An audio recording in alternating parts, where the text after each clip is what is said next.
the good, the bad. Techniques from UFC 323. We're going to start off with bad. Our first bad technique is Ebo Aslan's variation of throwing like a retard. There's a few variations of throwing like a retard.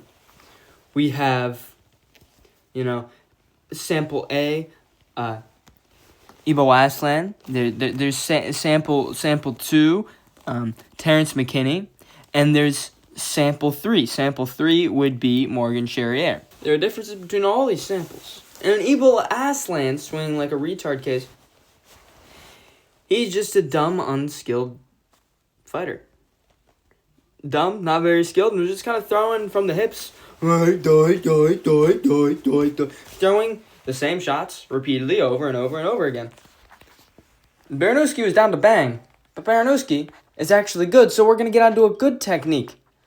When Ebo Aslan had him against the cage, Ebo was on a good angle in relation to Ebo's feet. He had his, what did he have? I think he had him split down the middle as Ebo was just slinging and not really focusing on where his feet were placed. And then Ebo threw that clean 4 to the chin, that counter, as Ebo was coming in with the hooks. Because Ebo just kept doing the same thing. And Ebo saw that, and as he was going to circle back against the fence, he split him down the middle, and boom! That clean right hook, that clean 4, hit him square on the jaw. It's a very, very good technique from Miro Baranowski. Barbozy Turner, was there anything good? Oh, no. Mansour Abdul-Malik and Antonio Broccoli. This guy choked down Antonio Broccoli with a standing gilly. Standing gillies are good. They are good. They're hard to get on opponents that are actually, good in the UFC. Now, on regional MMA circuits and stuff, it's probably easier to get. And against guys that are shit in the UFC, like Tricoli, it's easier to get. But you should not be getting standing gillied. It's impressive to do it because it's something that should be not easy to get out of, but you shouldn't be getting caught in it if you're in the UFC, right? So, if you get caught with a standing gilly, it's okay. Well, you probably shouldn't be in the UFC. All right, your submission D's. Because it's not like the guys going for standing gillies are the elite of the elite. Elite jiu-jitsu guys aren't going for standing gillies in MMA generally. Anyways, Barbozy Turner. Jalen Turner's calmness as he was surgically dismantling Barboza was admirable. He was beating the shit out of that poor old man, but he was very surgical and really smart and technical in his shot placement. He wasn't rushing things. He was doing what Terrence McKinney should have done. Take a step back, pop, pop, pop, here, and then go to this thing, back, go to this technique, angle, this technique. And it was really nice. And he was staying really defensively sound while doing it. That's why I have faith in where Jalen Turner is going to go in his career. Even though I know Barbozy's old and his shit. But just the way Jalen looked, he looked really solid. The way he was picking his shots like that, and the way he was just picking them apart and angling and moving around. It was really, really nice. Bad technique. Bruno Ferreira. This guy, Bruno Ferreira, was doing these leaping shots. Look, leaping shots, they can sometimes work. But you have to load up. If you're going to load up and do a leaping shot, you shouldn't do it in the first place. If you are, of course, Superman punches and shit, right? But also, if you're going to leap forward, you got to, you load up on that back leg, right? You got to load up on that back leg and take, a big, step forward with both of your feet, right? And have them both come forward together. And then you just, you're launching yourself into it, but you're still, moving well.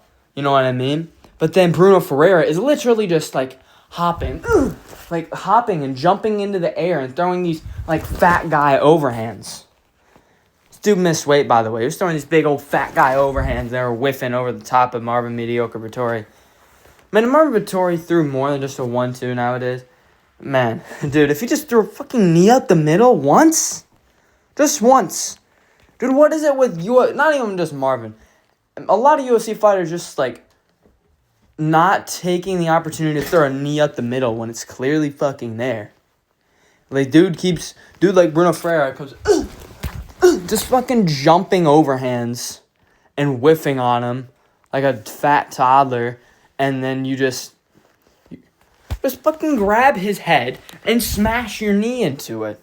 I know it's not that easy, but freaking try. Like, come on, or just chuck that knee, just throw that knee up there.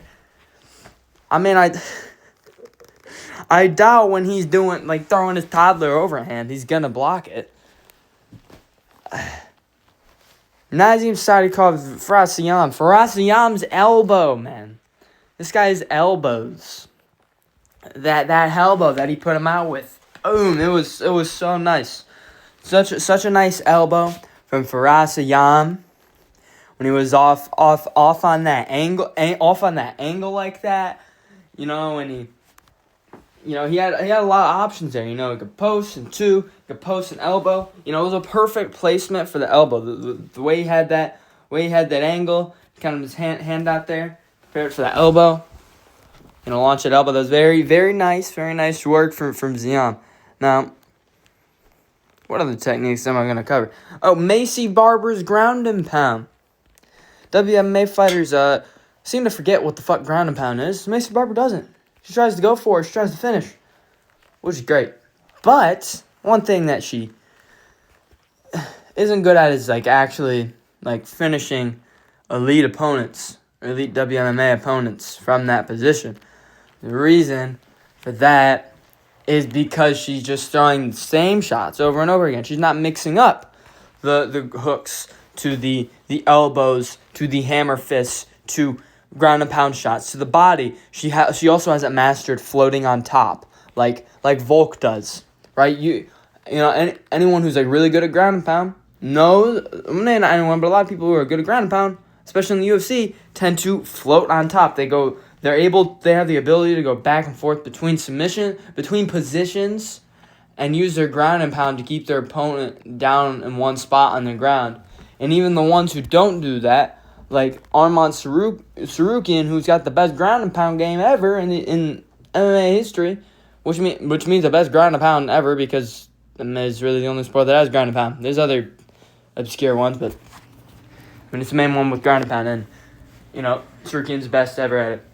And Sarukian, what he's really good at doing is controlling his and his opponent's posture. He's really good at posture, and, you know, you either got the Volk way of doing ground and pound, and you get the Arman way of doing ground and pound. You know, you can float, or, you know, you can rise up and you can, you know, wrist control and shit, and you can smash, and, like, it still requires a little bit of, like, floating, but not as much, because you're a lot tighter.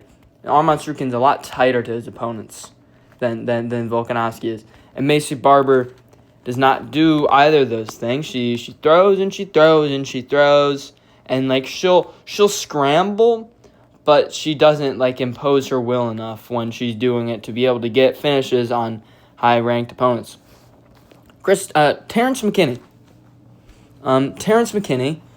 This is a bad technique, by the way. Terrence McKinney, this guy, he'll be doing good, right? He'll be doing something really good, and, you know, and he'll, you know, crack him, boom, boom, boom, head kick, knee, the boxing combo, right? And Chris Duncan's stunned. Chris Duncan, you know, he's on wobbly legs, knocks him down, and then as soon as Chris Duncan rises up, and this happens a lot in Terrence McKinney fights, he rocks him. He rocks the other guy, and, you know, he's doing really good. He's mixing up all these techniques, and you're like, oh, wow, Terrence McKinney's such a talented fighter.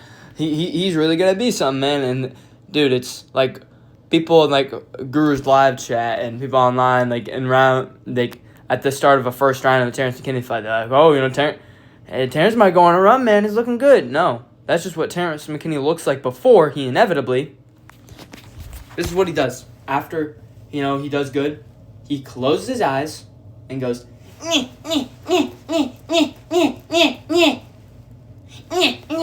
and just starts throwing shitty corkscrew punches. If you're going to throw corkscrew punches, throw them like Michael Morales with the high guard and throw them over the top. Not down at your fucking shoulder. Not down at, like, below your shoulders. And it's like he looks like he's aiming for the fucking neck or the shoulders of his opponent. And, like, I don't know why he does this. And then he just gets chinned because he doesn't use his fucking defense, and his chin comes up into the sky. Grant Dawson, Manuel Torres. Manuel Torres, this is a good one, all right? Moving past Terrence McKinney, bullcrap. Terrible fight IQ. Great talent, incredibly shit fight IQ. Some of the worst on the roster. Manuel Torres, he went jab 2, and then he angled off to the right as he switched stances, jab, and then he went shovel hook. And that shovel hook was so beautiful. It was such a beautiful shovel hook. The way he really sat down on that and, like, came up with it. Really nice shovel hook. There's, like, when you think of a shovel hook, a lot of people think of, like, the way Pereira throws it. But you also got the way Torres throws it. And you can throw that same type of shovel hook to the body, right? And that's good, too. So, like, Torres, like, threw it, like, the way you would throw it to the body. He threw it to the head, right? Off that jab after he switched stance. Boom.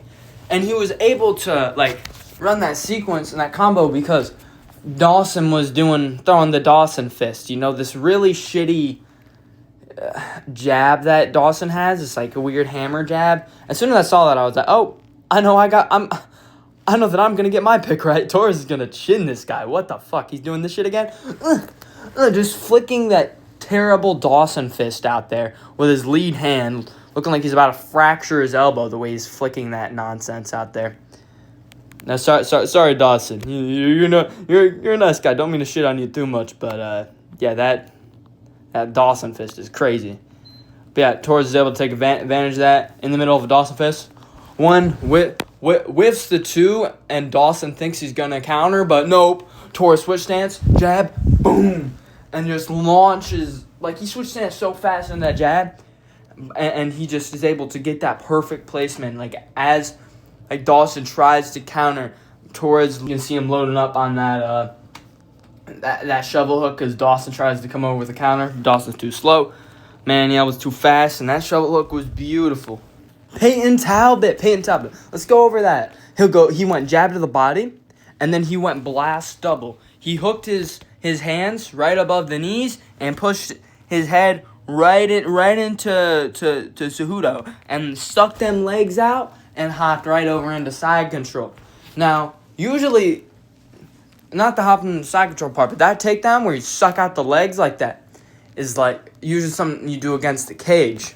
But he used those same mechanics for like a blast double in the open, and he used the momentum of the jab to the body to help the momentum of the blast double, and he kept the blast double nice and clean, like as if he were sucking his legs out from the fence, because Cejudo is obviously a high level wrestler, so he had to pull out some crafty shit, and he did that and got into side control. That was very nice. Why can I not remember other things? Okay, we're gonna move on. That's the main thing I wanted to cover with Talbot. But Talbot was doing a lot of slick shit. Tatsuro Taira. Oh my gosh, that back take. It was one of the best back takes I've ever seen in MMA. That was gorgeous shit. The way he got that back in an instant, in a fucking instant, and then as soon as he got the back, everyone was like, "Oh, it's wraps. Either Tyra's gonna get a finish right now, or this is where we're gonna be for the entirety of the round." I texted my UFC group chat, and I'm like, "This is where we're gonna be for the rest of the round. Either that, or Tyra's gonna finish him right here." And what do you know? Tyra sprawls that bastard out, sprawls out Moreno, dude, as far as he can. Dude's trying to freaking break Moreno's hips apart, sprawls him out and, like, really, like, sprawls him out wide, too. He spreads the hips of Moreno super far apart, just really nice, making him uncomfortable, making it really hard for him to move, pinning him to the mat, had, you know, the nice grips on the wrists, and then, like, postures up, digs the, as the, the wrestling coaches always say, dick in the dirt, and Tyra put the dick on Moreno's back, and, like, shoved it, and, hoisted his hips into Moreno's back, postured up, and wham, wham, wham, wham, just over and over again. And although I do think it was an early stoppage, I think Tyra was probably on his way to actually KOing him, because that position, like, how the fuck was Moreno gonna get out of that? I'm not gonna lie, I don't see Moreno getting out of that. I think it's a really bad stoppage. Moreno should have gotten more time to try and get out, but I don't think he would have gotten out of that. He was pinned so hard to the mat, and he was just getting wailed on. Tyra was loading up on the biggest, meatiest ground and pound shots ever seen in the flyweight division. The co-main event, literally nothing happened. Peter Yan. Whew. What do I want to discuss about what Peter Yan did well? Peter Yan's probably going to get his own video. I'm going to try and find as much, because I don't have ESPN Plus, unfortunately. So I'm going to try and find as much fight footage as possible and give Peter Yan his own video. But right now, we'll talk about that high guard. I've been using it myself, too, in the gym, and I'm going to use it in my fight later today. He's, got the really nice high and tight guard. His head movement was on point. Dude, you want to know how to, like, dip your head in MMA properly without the risk of getting high kicked? Peter Yan does that perfectly. He's able to, like, keep everything, like, centered and not too, wide. Like, he doesn't go too far out when he's slipping and dipping, and, like, the range on it is just right on the way he dips and slips and then rips, of course. He slips and rips, and rips a combo. But, like what he'll do is he'll have that high guard, and, he'll, like, defend, and then sometimes he'll move back, and he'll switch off to a quick Philly shell, which is underutilized in MMA, by the way. He'll switch off to that quick Philly shell, and then back to his high guard and go the other way, and, like, kind of mini Philly shell the other way, maybe mini Philly shell the other way again, and then, like, he'll slip, and then come forward. He'll, like, dip his head, and then pop you with the jab, and he'll just hit this whole, like, defensive sequence on you where he wastes little to no energy, and you throw all those shots, and you are just missing him, missing. But the thing is, like, with a lot of, like, his defense going back, where he's slipping and Philly shelling and blocking and going backwards and forwards, it is very tight slips. Like, as I said, he doesn't go out too far. So those shots do come, like, close to his head because he has very tight slips. So it's not like you're, like, 2 miles away from his head. So there were a lot of shots that the judges counted that landed, but they didn't actually land. The judges are a group of casuals, and you should only be allowed to judge MMA fights if you have experience in MMA. Because how the fuck do they have it? Peter Yan, 139 significant strikes to Merab, 134 significant strikes. There's no way that Merab had more than 30 significant strikes throughout the whole fight. Not even joking. There's no way he had more than 30 significant strikes throughout the whole fight. No fucking way. No way. I do believe Peter Yan 139 six strikes though. I do think it was that much of a difference. I really do. Because most of what Merab was doing was shooting. And yeah, Merab did have, a lot of output on the feet, but most everything was fucking missing. And, like, barely landing off the guard. There was not much that hit Peter in the face or in the body or in the legs. He landed, like, 3 low kicks.